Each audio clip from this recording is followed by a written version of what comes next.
Bem, pessoal, a gente vai começar aqui, então, a nossa primeira palestra aqui, que vai ser sobre o projeto Debian. O Charles vai apresentar, a gente falar um pouco sobre filosofia, desenvolvimento e curiosidades. O Charles, já é Debian maintainer, então ele mantém alguns pacotes no projeto Debian, ele já é colaborador ativo, ajudou a gente a organizar todo esse evento, e além disso, ele é estagiário de pesquisa e desenvolvimento na Toradex Brasil, que é um dos nossos patrocinadores, inclusive. E se tudo der certo, ele vai formar engenharia de computação na USP e vai ser efetivado na Toradex. Vamos torcer por mim, gente. Força. Então vai lá, Charles, apresentei para a gente. Bem, gente, primeiro, obrigado por todos terem vindo. Um evento é feito das pessoas que estão aqui, então vocês estão fazendo esse evento. Essa é a primeira coisa. Segunda coisa é que eu vou ter que ficar aqui para mexer os slides, então não vou ficar ali mostrando, apontando as coisas, mas a gente tenta dar um jeito. Eu vou fazer essa palestra e a ideia é que seja bem introdutória sobre o que é o projeto Debian, o que é o sistema operacional, como que ele é feito, desenvolvido. Se vocês tiverem perguntas, podem fazer no meio da palestra. Eu vou repetir aqui para sair na gravação. Ou então vai ter um tempinho no final também para fazer as perguntas, se for alguma coisa mais longa, etc. Então fiquem à vontade, beleza? Vamos então ver rapidinho o que eu vou falar hoje, né? Porque vocês não fazem ideia. E a primeira coisa que a gente vai fazer é uma apresentação breve. Eu vou me apresentar, depois eu meio que vou fazer com que vocês se apresentem, tá? Então eu vou precisar da ajuda de vocês. Depois a gente vai falar um pouquinho sobre o que é software livre, a gente vai falar o que é uma distribuição, a gente vai falar o que é o Debian e como ele se enquadra nesse conceito de distribuição. A gente fala um pouquinho do ciclo de desenvolvimento do Debian, para vocês terem uma ideia como as coisas funcionam e vocês poderem escolher o que vocês vão usar. E depois a gente vai falar um pouquinho de curiosidades do projeto, beleza? Bem, então vamos começar com quem eu sou. Quando eu faço essa pergunta no espelho, às vezes eu começo a chorar, então vamos pular, né? Eu sou membro do Ganesh, que é um grupo de segurança da informação lá da USP São Carlos. Eu atuo na frente de redes e hardware, apesar que a frente de hardware agora mingou. Mas eu também sou membro do GELOS, que é o grupo de extensão em software livre e open source. Essa foto aqui foi na release party do concorrente, tá? Então, foi do Fedora. E também sou um contribuidor Debian, então eu faço empacotamento de alguns softwares, eu ajudo bastante na equipe de tradução do Debian, e recentemente me tornei um Debian Maintainer, que é um DM. Espero que alguém fale para vocês o que é isso durante o dia. Eu acho que é o que eu vou falar, mas... E agora, recentemente, eu entrei na Toradex como estagiário. Essa é uma foto de quando a gente fez um mini curso com o Sérgio de desenvolvimento de drivers para o kernel Linux. Agora é a vez de vocês se apresentarem, tá? Então, eu vou pedir colaboração. Resposta sim, levanta a mão. Resposta não, não faz nada. Então, a primeira pergunta é a sua primeira vez ouvindo falar sobre software livre? Bom, pô, todo mundo aqui já sabe, pô.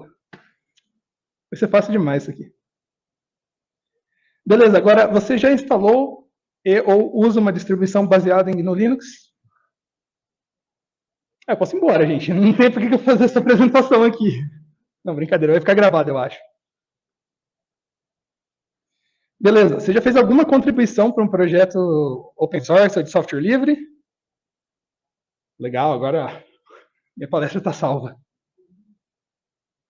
Você já ouviu falar do projeto Debian? Sem ser os e-mails da MiniDebConf falando que ia ter coffee grátis. Tá, legal. Agora vocês utilizam Debian? Quem utiliza? Agora quem já utilizou, levanta a mão também. Você vai instalar. Beleza. Então vamos começar aqui, porque eu estou falando de software livre. Eu sei que vocês já sabem, mas fiquem comigo. Então, para ser um software livre, o software precisa ter algumas condições, algumas liberdades, como o pessoal da FSF chama. A primeira liberdade é você poder executar o programa do jeito que você quiser, para o que você quiser. Você tem acesso àquele programa, você pode usar ele para o fim que você quiser, sem nenhum tipo de restrição. Só que, além disso, você também precisa poder ler e modificar aquele código. Você precisa saber o que está acontecendo naquele código, o que ele está fazendo, como as coisas funcionam. E se não serve às suas necessidades, você pode modificar ele para servir. Tá? Óbvio que se você tem acesso àquele código, aquele software, você também você tem que ter essa liberdade de redistribuir ele, passar para outras pessoas para que elas também tenham acesso e possam usar. E, como você podia fazer modificações, você também tem que ter essa liberdade, esse direito de redistribuir o código-fonte modificado. Bem, antes de falar um pouquinho de história, tem algumas coisas. Tem uma coisa muito importante nessa questão de software livre, que é a questão de licença. Existem vários tipos de licença, e aí a gente costuma dividir elas em dois casos, que a gente chama de algumas licenças mais restritivas e algumas mais permissivas. As mais permissivas quer dizer, você tem acesso a esse software e você pode fazer o que você bem entender com ele. Exemplos desse eu devia ter colocado nos slides, não coloquei. A licença BSD, MIT, algumas outras. Você pode fechar aquele código se você quiser, você pode distribuir só um binário, etc. E tem as outras licenças que são ditas mais restritivas no sentido de, se você receber um software que te dá essas liberdades, você não pode restringir essas liberdades para as outras pessoas quando você estiver repassando ou reutilizando ele. Então, se o software, você receber esse software com essas liberdades, sempre que você redistribui ele, você redistribui com essas liberdades. Exemplos dessas são as variantes GPL, principalmente. Beleza, agora vamos entender como que esse conceito de software livre surgiu, porque nem sempre foi assim. Essas coisas foram acontecendo ao longo dos anos. Na década de 60, cara, para você ter acesso a um computador, ou você tinha que ser um banco muito, muito rico dos Estados Unidos, alguma mega corporação, as coisas não eram simples e esses computadores eram gigantescos. Detalhe, essa foto aí é um mini computador, é um PDP-11, eu acho. Eles chamavam isso de mini computador, tá? Ocupava isso aqui tudo, essa parede inteira. Os mainframes da década de 60, do fim da década de 50, ocupavam salas inteiras, maiores que essas, sabe? Lá na USP, em São Carlos, a gente construiu um prédio gigante para armazenar um mainframe, porque as pessoas falaram, bem, a gente vai ter um mainframe aqui, a gente pode precisar expandir a capacidade de processamento e tal. Eles construíram um prédio de 3 andares para isso. Hoje, esse notebook que eu estou usando provavelmente é mais poderoso que aqueles caras, aqueles computadores. Mas assim, como tinha pouco acesso, havia uma cultura hacker no sentido de pessoas que estão mexendo no software, que estão fuçando, tentando debugar, e essas pessoas foram responsáveis pelos primeiros SOs. Esses dois caras aí foram muito importantes. O cara que está sentado é o Ken Thompson. Ele foi o responsável por desenvolver o Unix. Que talvez... vocês conhecem a história do Unix? Só para saber? Levanta a mãozinha. Poucas pessoas. Isso vai ser... Pode ser para uma Lightning Talk, quem sabe. Bem, esse cara desenvolveu o Unix. O cara que está em pé ali do lado dele é o Dennis Rich. O cara responsável por desenvolver a linguagem C. Então, são caras bem importantes. Mas naquela época tinha essa cultura de distribuir código, sem pedir nada em troca, mas porque os problemas estavam lá, as pessoas não tinham soluções, e eles faziam as coisas juntos. Já na década de 80, surgiu o PC, né, o da IBM, o Personal Computer, e ele começou a disseminar essa história de computação. Todo mundo começava a ter um computador em casa ou no trabalho. Em casa nem tanto, mas principalmente no trabalho. E aí as coisas começaram a ficar mais, digamos, envolver muito mais dinheiro, no sentido de ter muito mais pessoas usando. Nessa época surge Microsoft, com DOS, o BASIC, e essa cultura de software fechado. E foi um trend da indústria, assim, todo mundo seguiu essa ideia de código fechado, e teve algumas pessoas que não queriam isso. Uma das pessoas é esse cara aí, que é o Richard Stallman. Ótimo cara, devia ficar quieto algumas vezes. Mas, assim, todo mundo tem opinião controversa. E aí ele falou que ele não queria se submeter a isso, a cultura do software privativo, software de código fechado, porque ele viveu numa cultura de distribuição de código. Então, na década de 80, lá em 1984, ele criou o projeto da Free Software Foundation, o projeto GNU, que era a ideia de construir um sistema operacional completamente livre.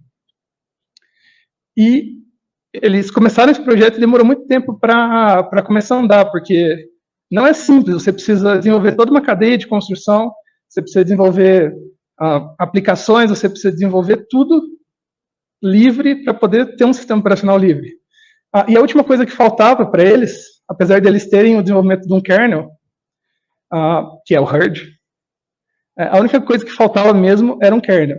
E na década de 90, com a web se disseminando, tendo primeiros passos, as coisas se tornando mais globalizadas, um cara mandou no chat, numa Usenet, eu acho, num fórum, que ele estava desenvolvendo um kernel, que ele tinha feito a primeira versão e ele estava distribuindo para quem quisesse usar. Esse cara é essa pessoa muito legal aí, melhorou muito nos últimos anos. E aí, ele desenvolveu o kernel Linux. Já tendo toda uma infraestrutura desenvolvida no projeto GNU, essas coisas se juntaram e começaram a surgir as primeiras distribuições. Que é você juntar esse kernel com várias aplicações, e aí você tem um sistema operacional funcional. Bem, eu já dei uma palhinha do que é uma distribuição. Eu falei que é quando você junta um kernel com várias outras aplicações. Mas, assim, será que é só isso mesmo? E eu acho que o Giovanni já deu um puto spoiler aqui do que eu ia falar. Porque, na minha opinião, uma distribuição é muito mais do que só as aplicações e o kernel. Óbvio que elas são importantes, mas também tem uma questão de infraestrutura. Você precisa distribuir as aplicações, você precisa distribuir o SO, você precisa distribuir as imagens de instalação, e tudo isso demanda uma infraestrutura.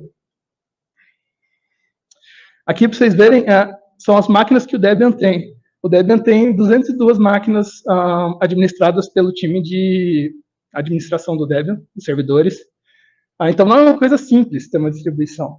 Mas, além disso, o Debian é formado por pessoas. Essa foto que não dá para ver direito daí, mas, assim, foi da DebConf do ano passado, em que vários desenvolvedores do projeto se reuniram para fazer palestras de estilo isso aqui. Isso aqui é uma mini DebConf, porque ela é um pouco menor, não vem gente de outros países e tal. Na DebConf cola muita gente de fora. Além das pessoas, também suporte. Você precisa ter algum jeito de relatar bugs, você precisa ajudar os usuários, as usuárias, todo mundo que está usando o seu sistema operacional. E, por fim, também é um conjunto de princípios, e o Debian tem os princípios que regem o projeto, os princípios que os voluntários se comprometem a disseminar. Então, assim, espero que eu tenha conseguido convencer vocês que o sistema operacional não é só a aplicação e o kernel. Agora, vamos falar um pouquinho sobre o que é o projeto Debian. O projeto Debian, ele é pautado, ele é um software livre por definição, e essa definição está em 2 lugares. No contrato social, que lista todos os comprometimentos que os voluntários do projeto assinam embaixo, quando eles começam a contribuir para o projeto, e também pela definição Debian Software Livre, que a gente chama de DFSG. Essa definição define, para nós, obviamente, definição define, o que é um software livre. E são esses software livres que podem ser colocados no Debian. Eu vou falar um pouquinho mais disso daqui a pouco. Mas o Debian é um grande projeto colaborativo. Assim, são pelo menos mais de 1.000 desenvolvedores Debian espalhados pelo mundo. Fora esses desenvolvedores, tem os mantenedores, tem outros contribuidores, tem o pessoal que contribui com publicidade, tem o pessoal que contribui com tradução. Então, é muito mais do que só alguém sentado numa casa fazendo alguma coisa. São várias pessoas contribuindo, fazendo as coisas juntas. E sempre quando a gente faz coisa junta, a gente precisa ter alguma constituição para nos regir, para resolver problemas, para dar todas as instruções de como as coisas vão ser feitas. Por exemplo, o Debian, no geral, é um projeto bem distribuído. Só que a gente tem um líder de projeto, que é o DPL. Ele responde pelas coisas administrativas do Debian. E isso está definido na Constituição do Debian. Quando dá alguma discussão na comunidade sobre o que o projeto vai seguir, qual vão ser as abordagens, a gente tem resoluções gerais, em que os desenvolvedores Debian votam nessas resoluções, nas propostas, e a gente elege uma para seguir. Por exemplo, recentemente, acho que a última resolução geral que aconteceu foi se nós incluiríamos os firmwares não livres nas imagens de instalação.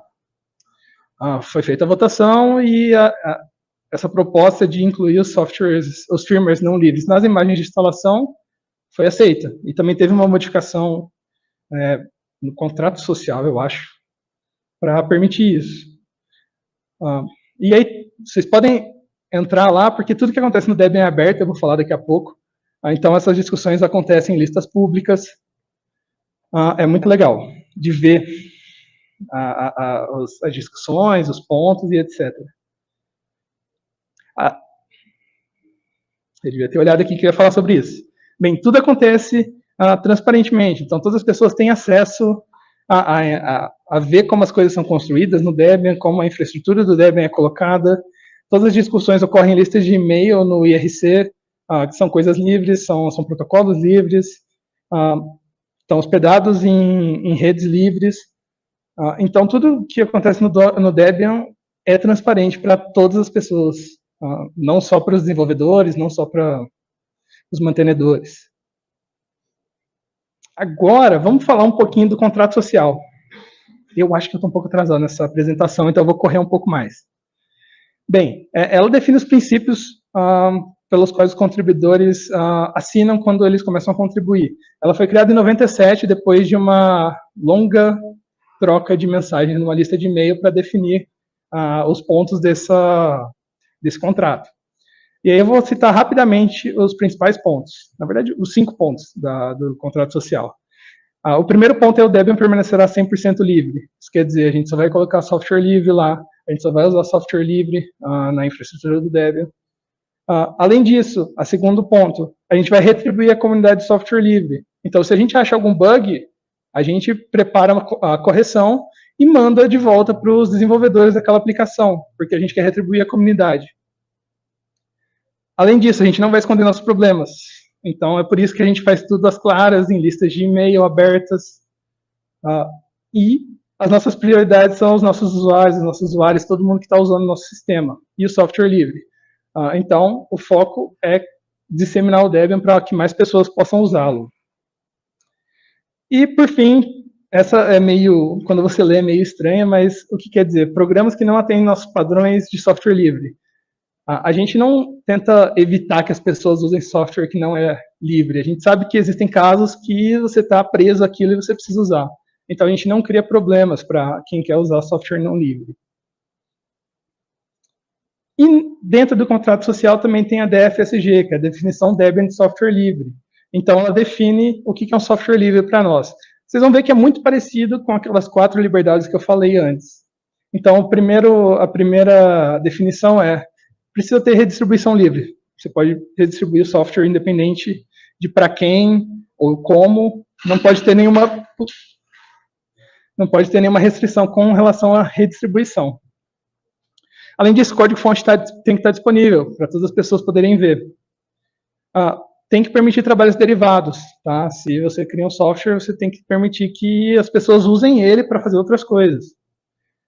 Além disso, a gente garante a integridade do código-fonte do autor. Não discriminamos contra pessoas ou grupos, então não é porque você é de um grupo específico que a gente fala, você não pode usar nosso software. E muito mais contra fins de utilização, não é porque você quer usar para uma especificada coisa que a gente vai falar, não, você não pode usar o nosso software. Então o Debian tem essas coisas. A gente distribui a licença junto com o software, então é uma condição, todos os softwares que estão no Debian, as licenças deles estão lá, bem definidas. E a licença não pode ser específica para o Debian. Então, se alguém falar, quero fazer esse programa, e para o Debian vai ser uma licença livre para todo mundo, não. Vai ser código fechado, vai ser um código privativo. Isso não pode. E, por fim, a licença não deve contaminar outros softwares. Então, você não fala assim, a minha aplicação, se ela estiver rodando com outros softwares, eles precisam ser daquele tipo de licença também. Isso não pode acontecer. Agora, vamos falar um pouco de ciclo de desenvolvimento. Como que o Debian funciona para vocês poderem escolher qual versão vocês vão usar, porque eu sei que todo mundo aqui vai participar da Install Fest no sábado e vai sair daqui com Debian. Bem, o objetivo do projeto, do Debian, qual que é? A gente quer lançar a próxima versão estável para as pessoas. No nosso caso aqui, é a Bookworm, que vai ser lançada, se tudo der certo, dia 10 de junho. Ela é a versão 12 do Debian.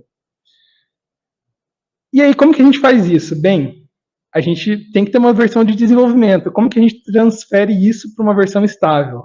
A gente consegue fazer isso a partir do congelamento do desenvolvimento. Então, a gente tem uma versão de desenvolvimento, a gente começa a congelar ela, só corrigir bugs, só corrigir problemas, tal.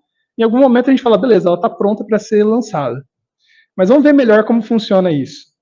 Bem, a versão de desenvolvimento do Debian é Unstable ou SID. E SID é um acrônimo para Still in Development, ou seja, ainda está em desenvolvimento.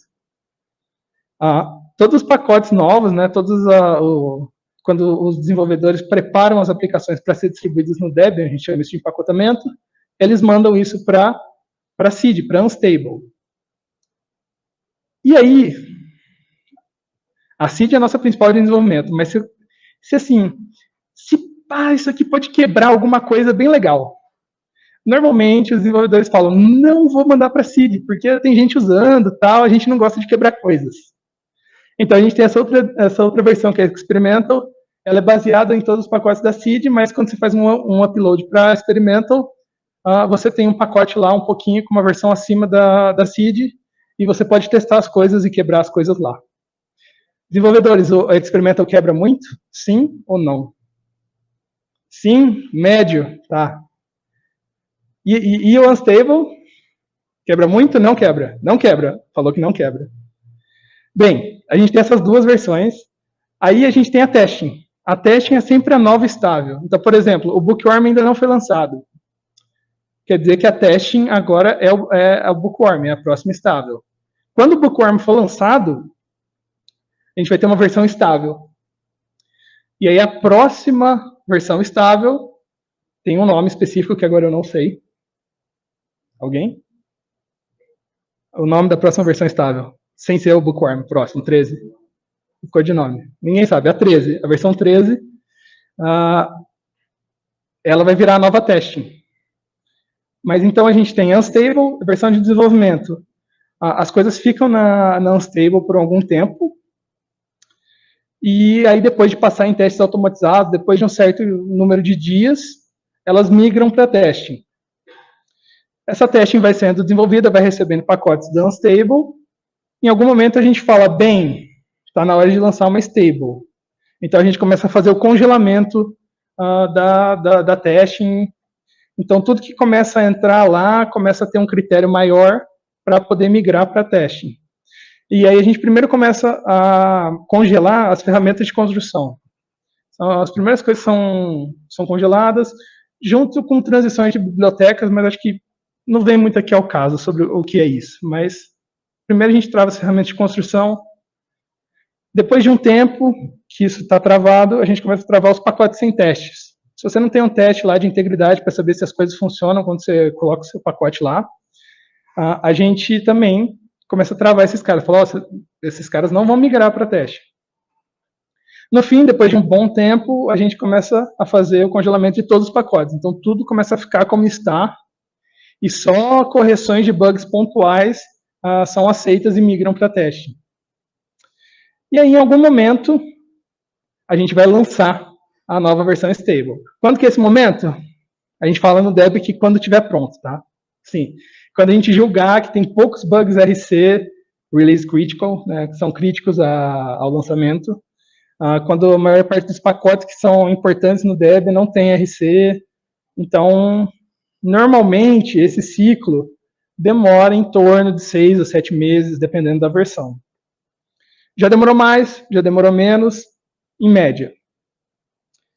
E aí, óbvio que a gente também tem as versões antigas, né, por exemplo. Será que eu tenho apontador aqui? Não tenho, não. Bem, a gente está vendo ali em amarelo, eu espero que ninguém seja daltônico, se alguém for, me desculpe. Em amarelo a gente tem a versão Bullseye, que é a versão 11. Ela é atualmente a stable. A versão Bookworm, que é a 12, é a testing nesse momento e vai ser lançada em junho, a princípio. E aí essa Bullseye vai virar a Old Stable, a antiga estável.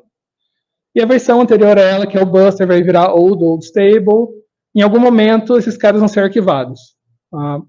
O Debian, quando é lançada uma nova versão estável, a gente dá suporte de segurança para as versões antigas por 1 ano. Então, até 1 ano depois da versão estável ser lançada, você tem suporte na antiga, correções de segurança, etc. Depois disso, a gente para e a gente foca no desenvolvimento da Unstable e correções da Stable atual. E é um tempo suficiente para você migrar. Existem algumas iniciativas para dar um suporte estendido para as versões LTS. E aí é uma outra empresa que chama Friction que faz isso, e ela faz essas correções de bugs para as versões mais antigas, dando um suporte de até 10 anos para as versões LTS. Agora, vamos para a parte das curiosidades. Bem. Vocês viram que tinham os nomes lá nas versões, né? Elas tinham um número da versão 12, 11, mas também tinham codinomes. Buster, Bullseye. De onde surgiu isso? Por que isso aconteceu? O segundo DPL, né, que é o líder do projeto, ele trabalhava na Pixar. E vários computadores lá rodavam Debian. E aí foi sugerido colocar o nome dos personagens para as versões estáveis. Então, por isso que a gente tem a versão 1.1 chamando Buzz. Eu vou ter que ler aqui, porque não vai dar para vocês verem, eu acho. Vocês conseguem ver? Quem está aí no fundo faz assim, se consegue ver. Não consegue, eu vou ter que ler. Mas eu também não consigo ler, calma aí. Agora eu consigo. Então, a versão 1.1 foi a Buzz, a 1.2 foi a Rex, a 1.3 foi a Bo, a 2.0 em 98 foi a Ham, depois teve o Slink, que foi a 2.1, o Potato, que foi a 2.2, o Wood, que foi a 3.0, o Sard, que foi o 3.1, o Wet, o 4.0, o Lenny foi o 5.0, o Squeeze foi o 6.0. Calma aí, eu consigo apontar agora. Tá. Eu tô aqui, ó, no Squeeze. Dá pra ver? Dá pra ver. Depois teve o Easy, que foi o 7.0 em 2013. A Jessie em 8.0, 2015. O Stretch, 9.0 em 2017. Foi a primeira vez que eu usei Debian, foi a Debian Stretch. Depois, em 2019, a gente teve o Buster. O Bullseye em 2021. E, se tudo der certo, esse ano, em junho, Bookworm, a 12.0. Agora aqui, umas coisas sobre os nomes da versão Unstable e da Experimental. O codinome da Unstable é SID, que além de ser um acrônimo para Still in Development, também era o vizinho, o molequinho que quebrava os brinquedos. Então, tem essa brincadeira. E RC Bug, que é o nome da Experimental, que era o carrinho gente, sou péssimo com o nome, do menino do Toy Story. RC de Remote Controller, no nosso caso, de Release Critical Bug. Não preciso nem falar exatamente o que significa, né? Bem, eu acho que vale a pena falar, já que a gente falou do segundo DPL, quem foi o primeiro DPL. O líder do projeto foi o Ian Murdoch, e ele foi o cara que iniciou o projeto lá em 93, quando ele se inspirou mais ou menos no projeto GNU, no Linux, e falou, eu quero fazer alguma coisa para a comunidade, eu vou fazer um sistema operacional composto por voluntários para a comunidade, e aí tem o manifesto dele, vocês conseguem acessar no site do Debian, acho que alguma coisa, coloca lá Debian History, vocês conseguem achar isso. Ele lançou isso em 93, vocês viram que a primeira versão estável foi só em 96, então 3 anos de desenvolvimento. E aí a parte que, assim, vocês vão achar, nossa, um monte de coisa legal, o nome das distribuições, o codinome e tal, Pixar. O nome do Debian já não é tão elaborado assim, mas vocês conseguem ver ali que Ian, de Ian Murdoch, e Deb vem da esposa dele, que era Debra. Então ele juntou isso, projeto Debian, legal, tal. Mas tudo bem, porque a gente ainda tem curiosidades legais aqui para falar. Não se preocupem. Eu não sei se vocês perceberam, Mas a primeira versão estável foi a 1.1. Quem no mundo chama de 1.1 a versão estável e não 1.0? Me fala, se vocês sabem. Bem, tem uma história por trás disso. E aconteceu por causa da Infomagic, que era um distribuidor de CD, eu não sei muito bem da história, porque é bem antes de eu nascer. Mas as pessoas distribuíam em CD as coisas antes, tipo, você comprava, você mandava por correio. Eu não sei se vocês estão ligados, eu não tô. Talvez algumas pessoas aqui estejam, sem críticas. Legal, faz parte da história, compartilhem. Aliás, foi de um professor que eu peguei esse link. Os links de onde eu tirei as imagens, ou se tem copyright, tá ali junto da imagem. E essa Infomagic lançou esse CD7 com 5 CDs, com várias distribuições lá. E aí, não dá para vocês verem, porque tá pequeno, mas aqui no CD3, eu acho, tinha o Debian 1.0, com o kernel 1.2.13. Só que a versão estável do Debian era para ser lançada com o kernel 2.0 já, com a versão 2. E aí as pessoas perceberam que teve um erro meio que gigantesco aí. Os caras da Infomagic pegaram a versão errada, né, que ainda estava em desenvolvimento, não era a versão final de release. E assim, não, era tranquilo, porque a gente estava só transicionando para o formato de binário ELF, e tinha coisa que ainda não tinha transicionado. Se você tentasse instalar isso, ia quebrar. Então, assim, foi uma treta gigantesca. E sempre quando tem treta gigantesca, tem o quê? E-mail. Um e-mail em conjunto lançado pela Infomagic e pelo líder do projeto Debian, falando, olha, aconteceu um erro, a versão 1.0 não é a versão 1.0, ela não é estável, não instalem ela, por favor. E foi por isso que a versão estável, na verdade, a primeira versão estável do Debian é a 1.1, que é a chamada Bus. Agora, eu não sei se vocês viram aqui, talvez eu precise apontar um pouco mais, não sei, mais um pouquinho. Eu não sei se vocês estão vendo. Tipo, ali. Bem, deixa eu voltar um pouco para vocês verem outra coisa. Então, é daí que vem o símbolo do projeto, que eu demorei uns 6 ou 7 anos para descobrir. Obrigado, Samuel, que apresentou uma palestra parecida com essa em alguma mini DebConf. E, assim, eu falei que eu estava atrasado, aí eu comecei a correr, aí eu corri demais e agora eu estou adiantado. Então, assim, é ótimo, porque a gente vai encerrar e vai ter muito tempo para vocês fazerem perguntas. E ótimo que aqui a gente também tem vários DDs que podem me ajudar a responder. Aliás, eu até posso falar o que é a diferença entre um DD, um DM, etc., se der tempo, se vocês perguntarem. Bem, acho que é isso, vou abrir para perguntas e boa. Agora é a hora de vocês participarem e perguntarem. A mão aí, galera. Quem vai perguntar primeiro? Pô. Tem que estar transmitindo. Teste, beleza. Tudo bom? Eu não sei se fala seu nome. Meu nome é Gabriel. Gabriel. Eu estudo aqui no UNB. E assim, eu não sei se é uma dúvida meio precoce ainda, mas uma coisa que eu sempre fiquei curioso sobre o Debian, como usuário de Linux, é por que vale a pena usar o Debian quando você, por exemplo, tem o... Assim, eu não uso o Ubuntu, mas o Ubuntu, acho que é a próxima palestra, inclusive, tem um software mais recente, tem estabilidade também. E eu queria saber qual que é a vantagem que vocês veem. Tipo, nossa, eu gosto muito de usar o Debian por isso. Assim, eu não usaria outra coisa, porque o Debian é massa por causa disso. Eu não sei se é muito cedo. Parece que eu não consegui te convencer quando eu falei que o sistema operacional não é só o sistema operacional, mas também são as pessoas que estão aqui, sabe, que estão contribuindo junto à infraestrutura. Mas não só, lembra que eu falei... corre. Aqui.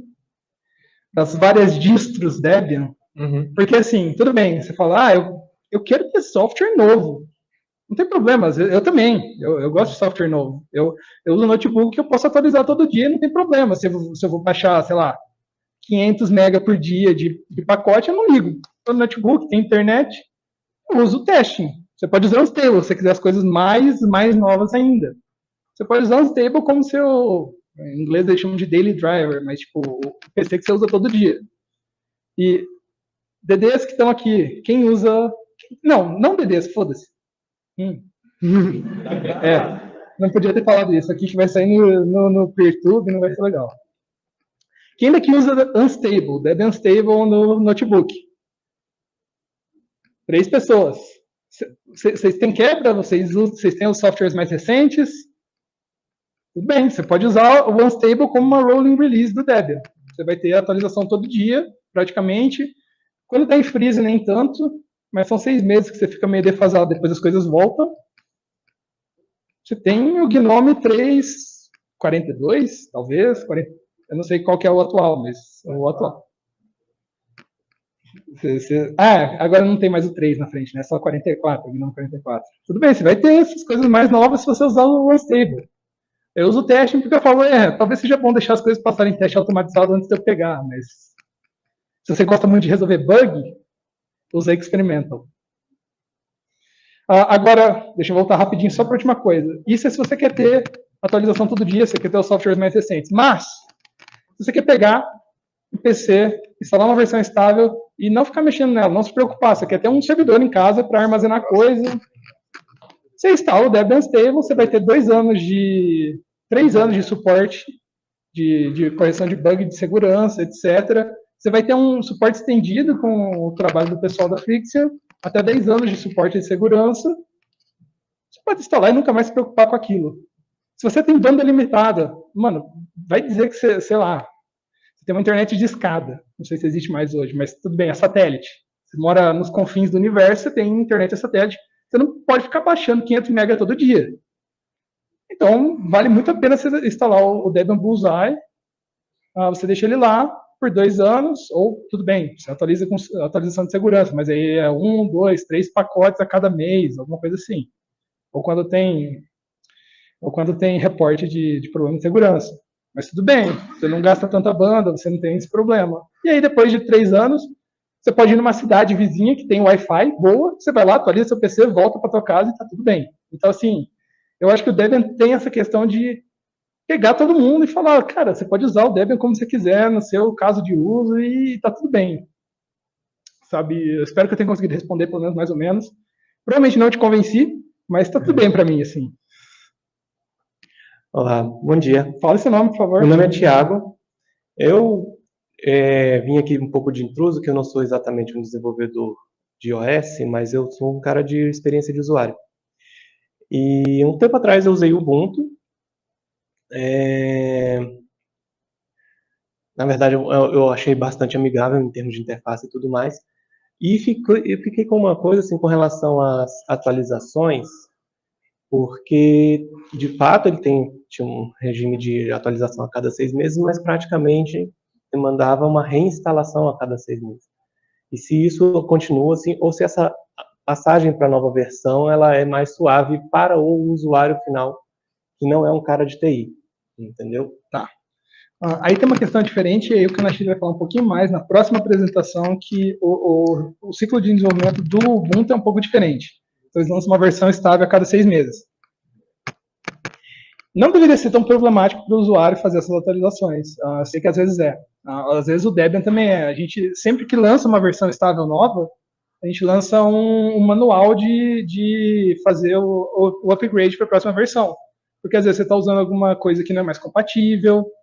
Por exemplo, agora que a gente tem essa parte dos firmwares que são incluídos só nas imagens de instalação, a gente criou um novo componente nos repositórios no archive do Debian, que é MISC não firmware MISC, eu não lembro exatamente, firmware não free, firmware traço não free, beleza. Então às vezes se a pessoa está atualizando da estável atual do Bullseye, vai atualizar para o Bookworm, e ela vai querer que tenha firmware não free no sistema dela, porque ela precisa ou etc, não sei. Então ela tem que adicionar esse cara na source.list. Às vezes é feito automaticamente, os desenvolvedores fazem scripts para que essa coisa seja automática.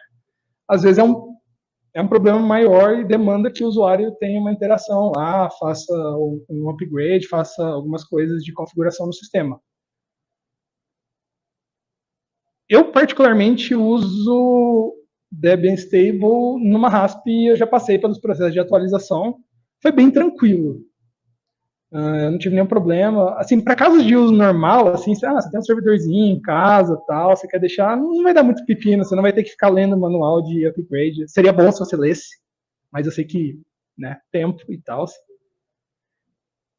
Agora, talvez a gente precise melhorar essa questão do usuário. E é um projeto totalmente voluntário, então também a gente depende dos usuários reportando bugs, falando com a gente, falar, cara, não tá legal assim. A gente também depende de voluntário para consertar essas coisas. Então, vocês viram algumas interfaces do Debian que eu mostrei aqui, umas páginas, uns sites, etc. Não é a coisa mais linda do mundo. Você não olha lá e fala, meu Deus, que coisa maravilhosa.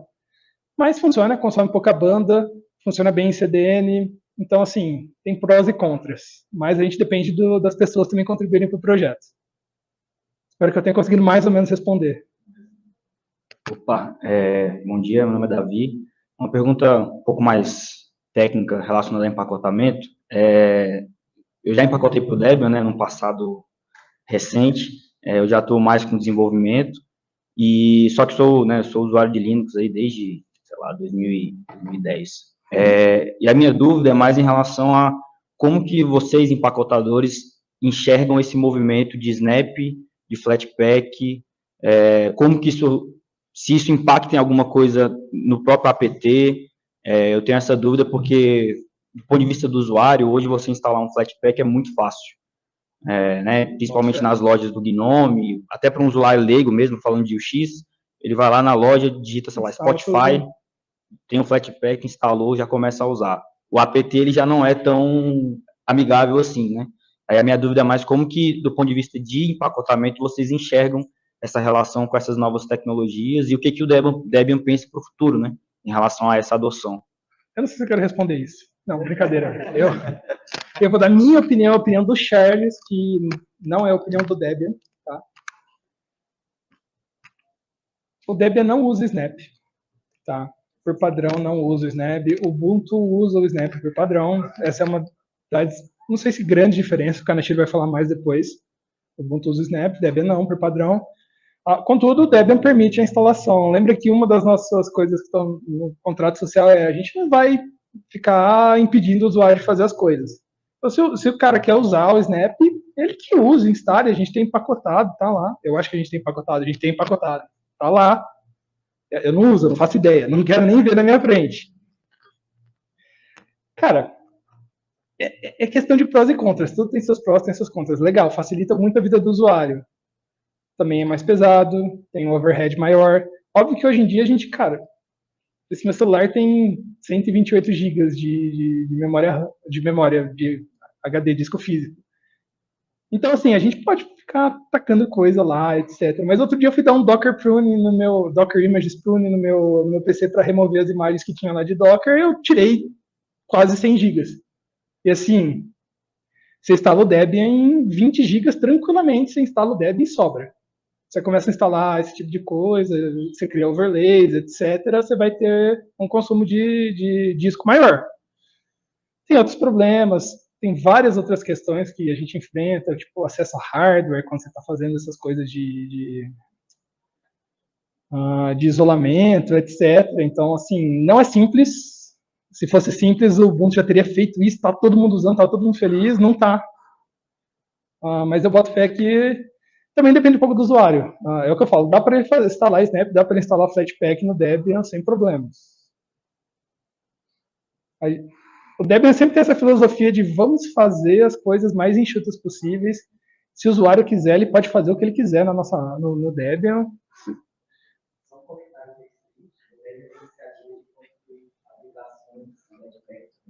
O Debian tem iniciativa de construir aplicações Flatpak também. São coisas paralelas.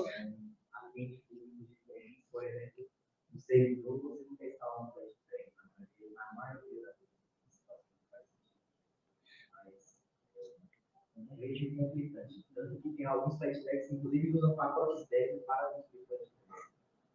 Porque não sei se você conhece a implementação dele, mas são camadas, como se fosse uma imagem web. Está aplicando camadas, um overlay FS E aí você pode instalar pacotes dessas camadas que te favorecem, por exemplo, atualizações de segurança. Você reconstruir a imagem seja aberta. Então, acho que é um negócio meio paralelo.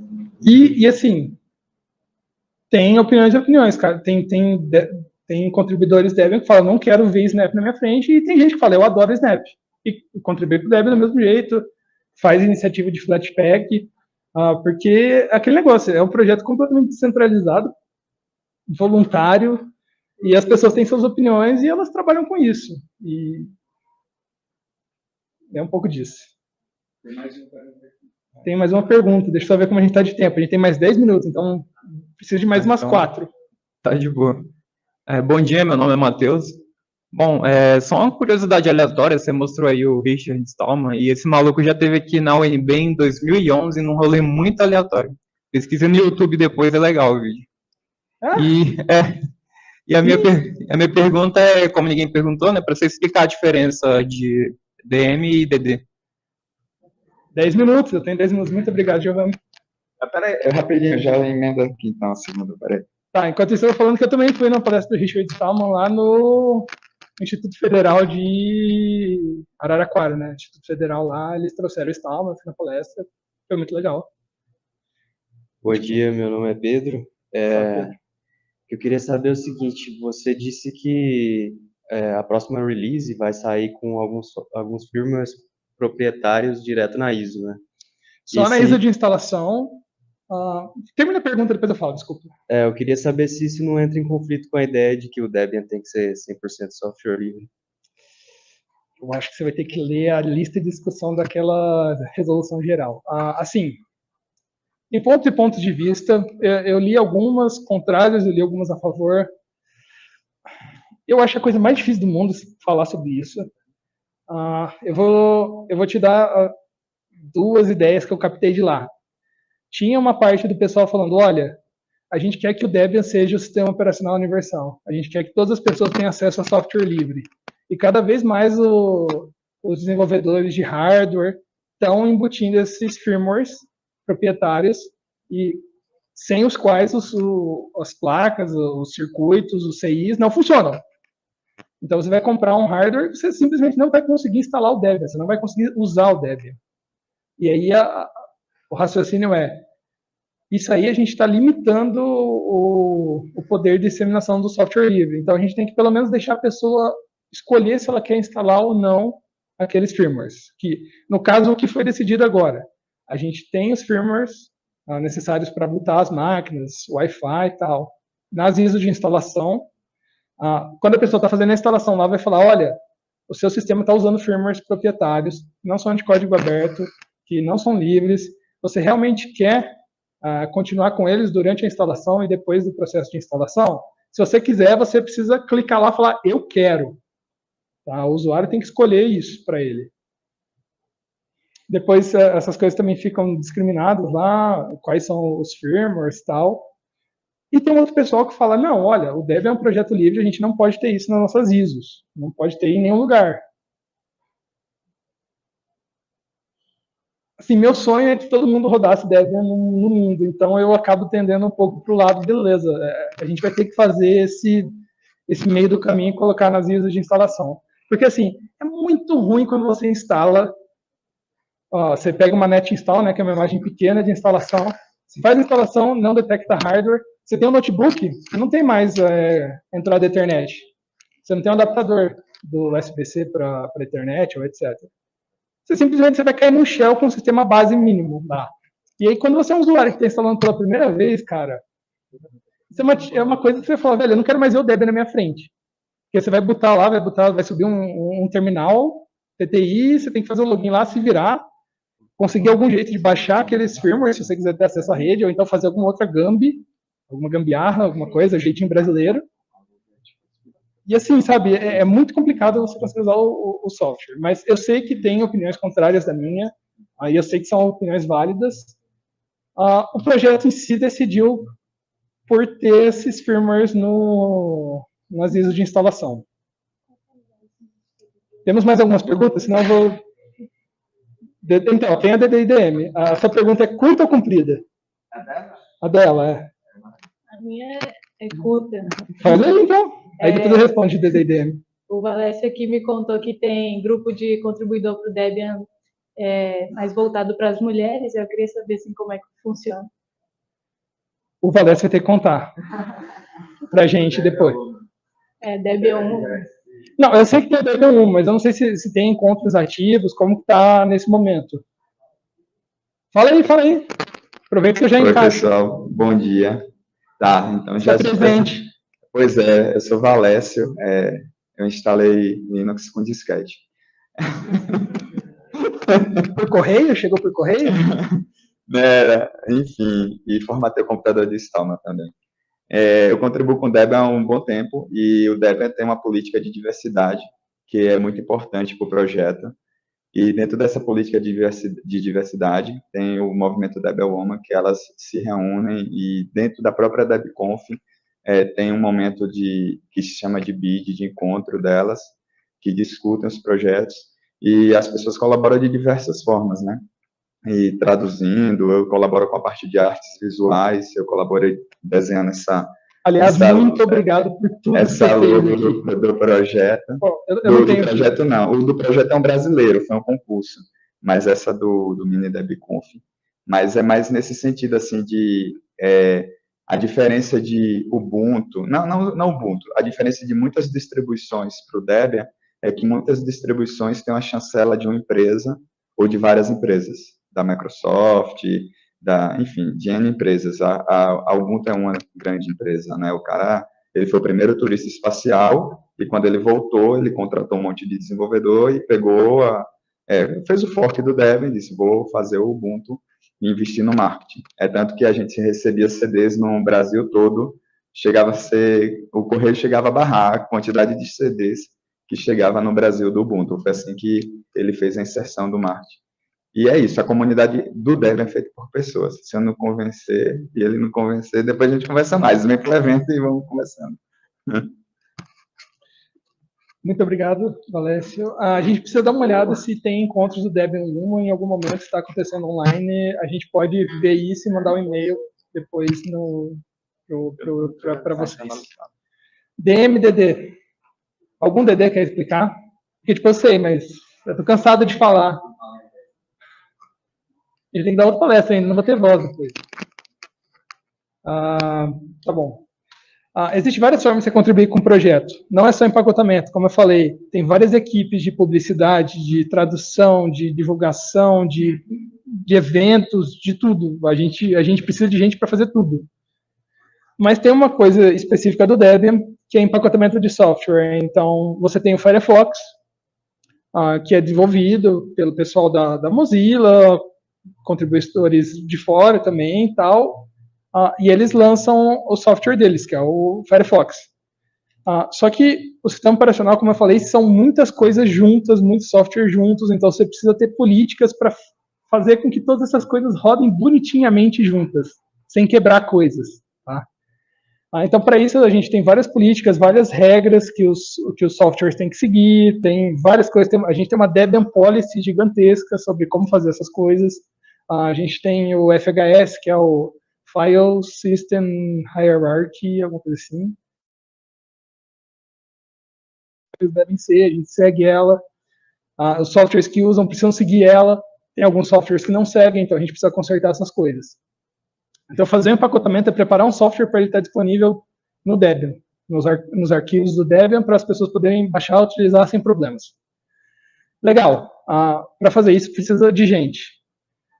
O Debian tem os desenvolvedores Debian, que são pessoas autorizadas a colocar esses pacotes na infraestrutura oficial do Debian. Então, é pegar esse empacotamento, colocar lá, mandar construir, e esse cara vai estar disponível, esse software vai estar disponível lá para você quando você fizer um apt-get install ou apt install Firefox. Os TDs, eles têm acesso a isso, eles têm acesso a máquinas de porte, né? Então máquinas de arquiteturas diferentes para poder testar coisas, tem acesso a outras partes da infraestrutura do Debian, podem criar repositórios no GitLab, na instância de GitLab do Debian. Então, assim, eles têm uma série de permissões a mais, de permissões de atuar no projeto bem a fundo. Direito a voto nas resoluções gerais, obrigado, Giovanni. Então, teve essa questão do software, da resolução geral do firmware incluir. Os DDs votam, são os DDs que votam naquilo. Um minuto. Votam também no DPL, para eleger o líder do projeto. Então, os DDs têm um conjunto de permissões em relação ao projeto. Tem um meio termo, que é a DM. O DM, assim, ele mantém alguns pacotes, e aí alguns DDs podem falar, não, legal, esse cara, ele sabe empacotar, ele faz as coisas certinho, tal, não tem problema, ele segue a Debian Policy e tal. A gente pode dar permissão para ele mandar esses pacotes para a infraestrutura do Debian para ser construído sem precisar passar pela revisão de um Debian Developer, de um DD. Então, os Debian Maintainers, eles podem fazer uploads de pacotes, os quais eles mantêm, eles podem fazer os uploads sem passar pela revisão de um DD. E, então, tem o DD, que tem a maior parte das permissões, etc., toca o projeto. Tem os DMs que fazem empacotamento e enviam para os arquivos do Debian, os pacotes que eles mantêm, e tem os contribuidores, os voluntários, pessoas que mantêm pacotes, mas que não têm permissões, assim. Então, essas pessoas precisam passar por um DD, pedir para um DD revisar o empacotamento, o Debian Developer vai revisar, vai ver se o cara não fez nada errado, vai ver se está de acordo com toda a política do Debian, e aí o DD vai fazer o upload do pacote para esse voluntário. Eu fui voluntário por muito tempo, agora eu sou DM, eu passei por um processo para ser DM, tem um processo para ser DD também, não é assim do nada, tem umas provas, tem várias coisas. Espero que eu tenha conseguido esclarecer mais ou menos, e acabou meu tempo. Então,